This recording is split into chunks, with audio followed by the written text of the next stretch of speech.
I love the sound of rain.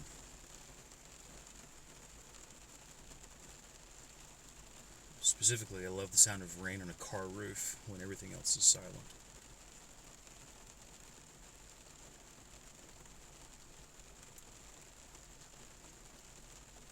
It's about 6:50 on January 22nd, 2023. Woke up around 3 o'clock and was unable to fall back asleep. And a really active yet sleepy brain. Um, and long story short, I ended up wanting Bojangles really, really bad. But it was, 4:30 by the time I got out of the house. And they don't open till 6. And so I figured I would kill some time by driving up to the first place that I lived when I moved to Charlotte back in 1992, 91, 92.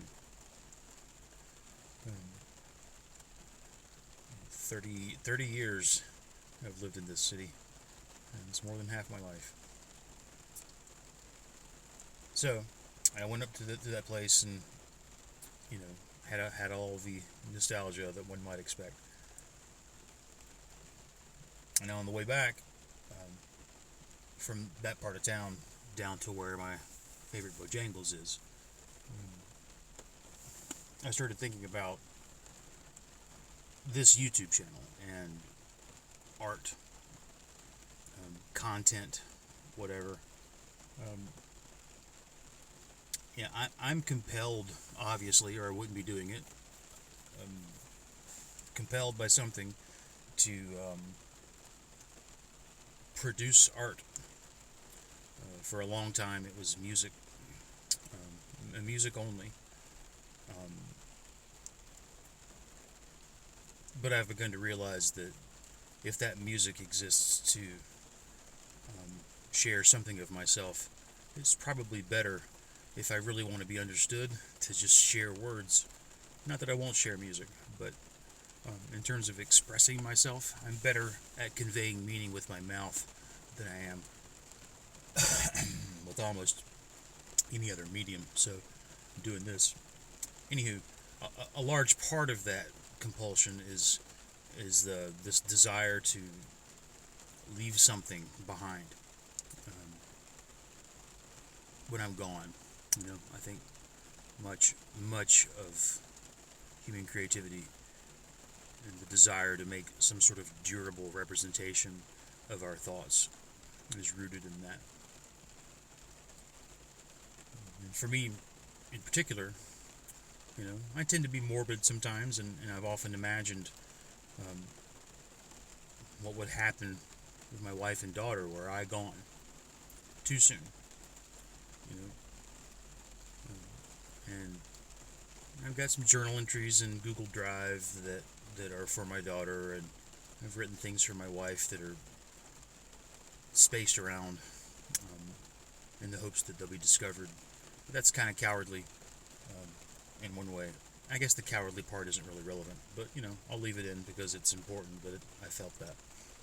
Um, but anyway, so I was thinking, what's the one thing that I would want to teach my daughter that would help her have a life that's fulfilling for her, that is as much as possible free from suffering, um, and with the most potential for her to feel satisfied, so that when she goes and her time has come, that she will not look back on her life with regret. What could I possibly say to her? Is there a way to sum it up? And I think that there is, but it's risky because, like all cliches or like all simple statements, um, it's very easy to take them at face value and think that you know what they mean. And oftentimes it's not the case. I think most times it's not the case. But still, I would like to try.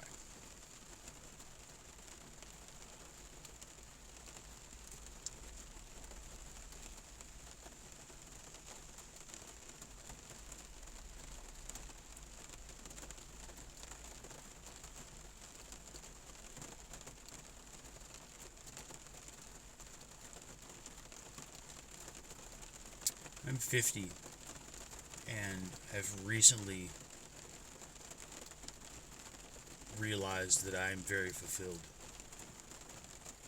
Nothing's perfect, obviously. There's things I would like to change. But fundamentally, I am fulfilled.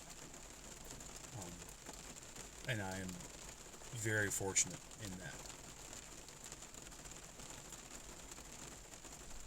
How, how did I get here? It wasn't always the case. In fact, for most of my life, as an adult, it wasn't the case. As a child, up until I had my first real run-in with the outside world out of high school, I was completely fulfilled. But between the ages of, say, 19 and 47, it's a long time, right? Um, um, I was pretty miserable, and I managed to undo it with a lot of work. Um, all of that work was aimed at discovering some very simple truths that are obvious once they have been seen. And that's one of those annoying statements that, I mean, what does it even mean that something is obvious once it's been seen? Very, very explicitly, what it means in this instance is that I had and have a pattern of behavior and of thought that operates beneath my habitual level of existing. And that sounds like subconscious. It sounds like I'm saying, I have a subconscious. And I imagine everyone in the world going, no shit, Dave, everyone has a subconscious. No, it's not really subconscious. It's unconscious. Subconscious, to me, means beneath consciousness. Unconscious merely means outside of consciousness. And there's a distinct difference there in that what I'm talking about can be made conscious. The subconscious, in this definition, cannot be made directly conscious. It can be felt and poked and prodded, but you're never going to have something come from the subconscious and become conscious. I say never. I could be wrong, and don't quibble over that.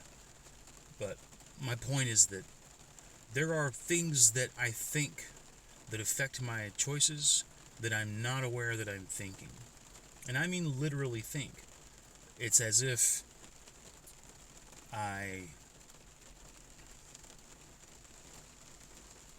you know what, I just have a good metaphor for this, and this is not something that people can directly experience, but I think something you can think about. When your eyes shift from one thing to another, it's called a saccade, and we do it all the time unconsciously. And our brains, our brains, in order to help us maintain a coherent picture of what's going on,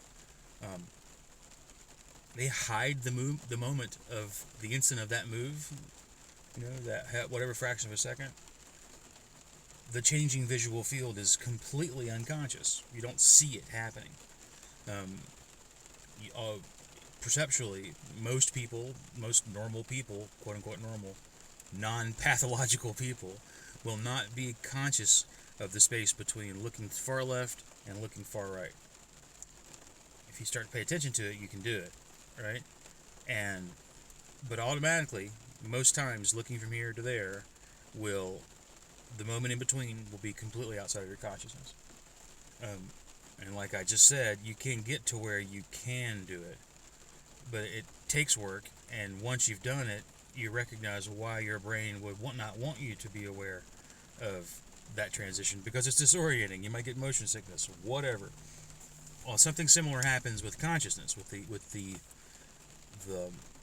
thing in itself. And the first time I became aware of it, um, I was imagining something I wanted to do. I can't remember what the specifics were, but I was imagining a thing I wanted to accomplish. And I caught the tail end of a thought in which I had unconsciously considered whether or not my father could do it or would do it, had decided that the answer was no, and therefore the answer no came into my consciousness. So this unconscious process of um, um, exploring an idea happened so quickly that I wasn't even aware of where the no came from until I just happened to catch the tail end of it. Um, and it was a real revelation for me to think that, oh my God, there are these processes going on beneath my habitual lens on the world, um, that aren't just subconscious. You know, it's maybe possible to grab onto them and to pull them out into consciousness and really examine them. And so I embarked upon a process for doing that. Um, and I got better and better at it. It took a long time. Um, but recently, um, I seem to have had a drastic increase in my ability to do so. And I've recently directly experienced that um, almost everything I do has that. It's not just art, it's not just things that are important to me, it's everything. It's, do I do the dishes now? It's, which shoes should I wear? It's, I need to go to the bathroom. You know, every little impulse to do something is preceded by and accompanied with these little unconscious processes. Um, and now that I know that they're there, I don't automatically respond to them the way I used to. I'm free. And the best expression of that, the best proof I have of that I'm free, is that show on Thursday. I don't know if I've mentioned that in this take of this video. I did a couple of false starts at this, but you know, I played a free jazz show on Thursday, and it was the best show I've ever performed. And I even had a drum solo in it, of all things. And I never do drum solos. I don't like them. Um, I'm always wrapped up in how does it sound to the audience and all this crap, which in music, that sort of thing is conscious to me while I'm playing, which gets in the way. But this show, none of that was there. Not a single bit of it was there. And it's because I've been able to seemingly free myself from these things. They're still there, and I'm not claiming to be cured, quote unquote, or enlightened or anything, because I'm sure I will, like every other human that's ever lived, I will regress back into the automatic from time to time, because that's what we do. And there were probably very good reasons that most of us do that, unthinkingly, that I'll probably explore in later episodes of this. But that's the one thing that I would want to communicate. That's the key to having a fulfilled life.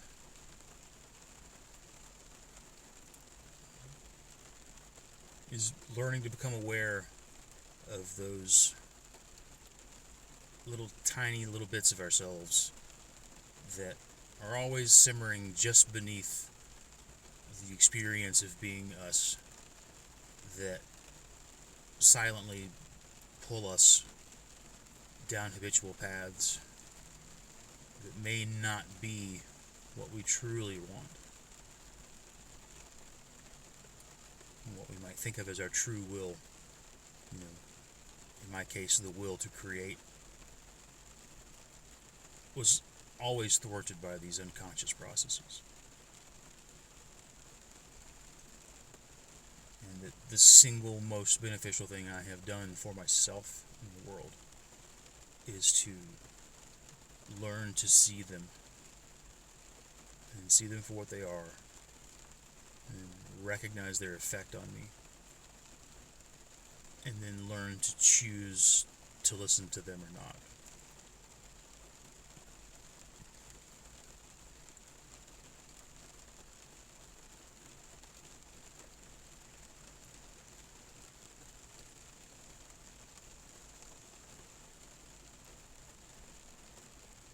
The method of doing that is non-obvious, and it takes work. But for me, it's meditation. Specifically mindfulness or vipassana.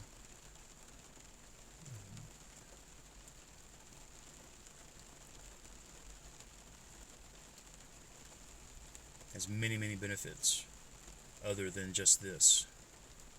But the way it works is you pay so much attention to the experience of being.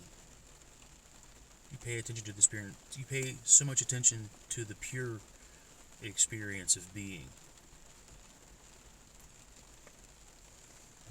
that it becomes obvious to you, and it's right there in front of you. But that isn't the only thing about it. That isn't the only benefit of it. That isn't the only goal of it. But in my experience, it has been an amazing thing.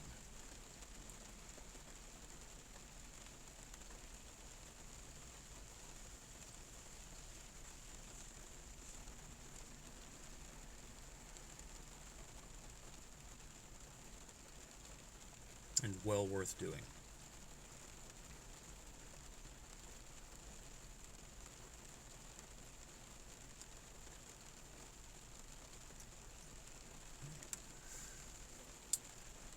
I'm no meditation guru, no teacher. I'm a neophyte. That being said,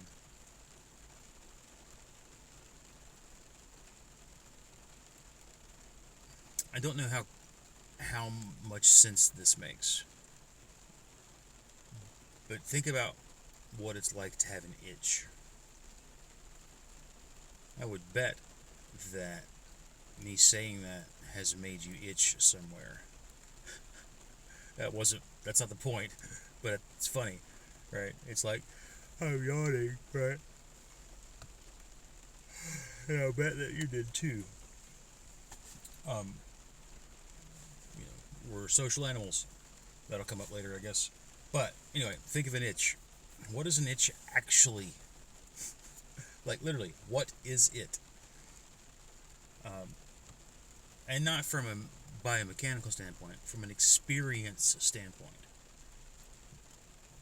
Disassemble the experience of an itch. Actually, I feel one right now in the side of my left leg shin. What does it feel like?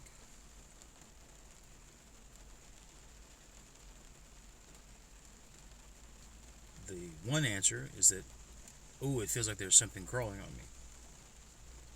You could see why that would be a useful feeling. Because, if there's a spider crawling up your leg and you want to know and you want to get rid of it because it's dangerous. It might be dangerous. But what does it actually feel like? It feels like an itch, I hear everyone say. It's very hard to describe what an itch feels like. It feels like a little spark. It feels like a grain of tickle, if that makes any sense. If you can think of the feeling of being tickled as Um, the emptying of or having you know what I mean, an atom of tickle. Feels like an individual piece of the feeling of being tickled. And it's very point-like. It's bright. It alternates between a warm candle color hue and a sort of pink dogwood flower hue. That's what this atoms of sensation are like. And there's a little tiny bit of pressure, maybe. That's one thing. Now, what's the emotional experience of the itch feel like? Or one, it's intolerable. Right? It must be dealt with. Must scratch. I have one on my head right now, and the impulse to reach up and scratch it is huge. And so, part of itch is the physical sensation up here, but it's also the sense of imperative that we feel about dealing with it. I want to scratch it because it's nice to scratch an itch. Right? And you see it moves, and there's that one there, and now there's one here, and that tends to be how they work. So part of what an itch feels like is the emotional response to the itch. You know? And that emotional response, that retreating from the sensation, it's unpleasant, must be dealt with. So we reach out into the world and we deal with the unpleasant thing. And that impulse to do so also has a character. It also has components.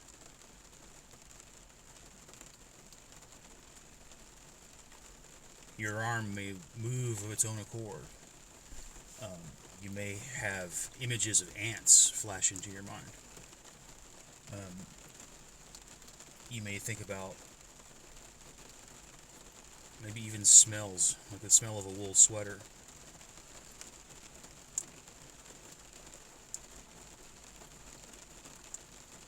But notice, nowhere in there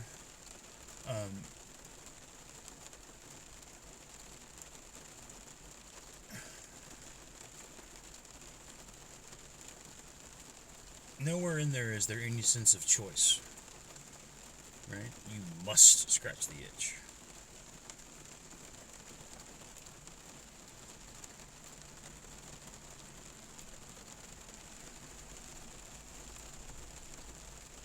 What does it feel like to must do something?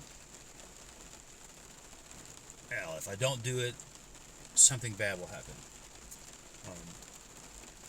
Like, what if the itch is actually a spider, even though I know it's not? But what if it is? In a lot of people, the itch, the imperative to deal with the itch is motivated by fear. Fear? What's fear feel like? What's the sensation of being afraid? A tightness in the chest, a shallowness of breath, a sensation of temperature. What are the emotional components of fear? And so forth and so on and so forth and so on. You'll find if you do this that everything that you are, everything that constitutes you,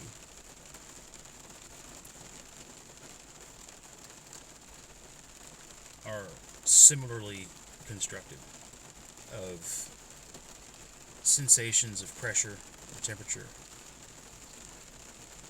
of emotional responses to those sensations.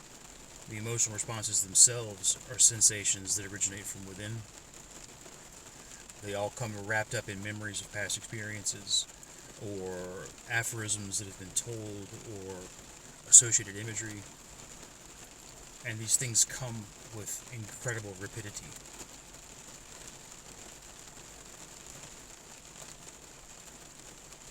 But much like the shifting from a gaze left to a gaze right, you disappear inside each of those experiences.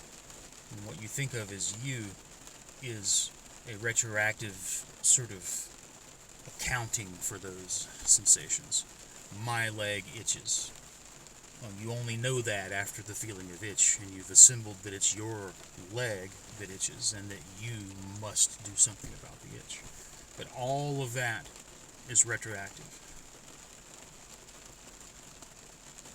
In the process of meditation that I'm talking about, you get out in front of that retroactive and you bring your consciousness forward into the moment of the sensation, such that you can watch all of this retroactive assembly taking place, and you can begin to see how I never before had a choice in whether or not to scratch an itch.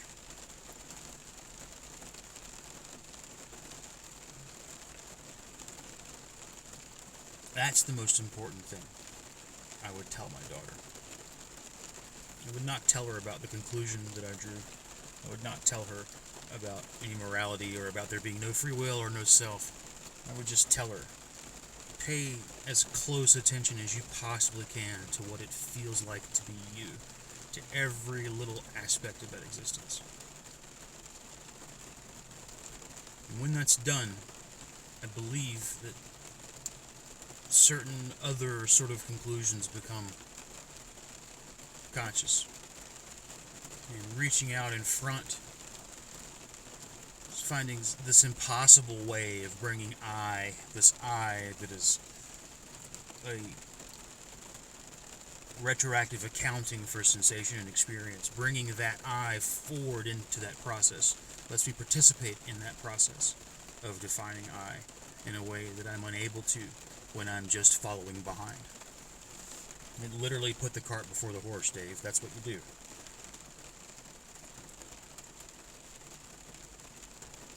And when you do that, you're free. You still have the same experiences. Nothing's different other than your experience of those same things. And it isn't a replacement of you, it's an addition to you. In my case, it freed me. Whether or not I will continue to stay out here where it's free, or if I will decide it's more comfortable back inside, it remains to be seen. But for now, I'm out here in the rain, and it's cold, and it's beautiful, and I love it. I'm so thankful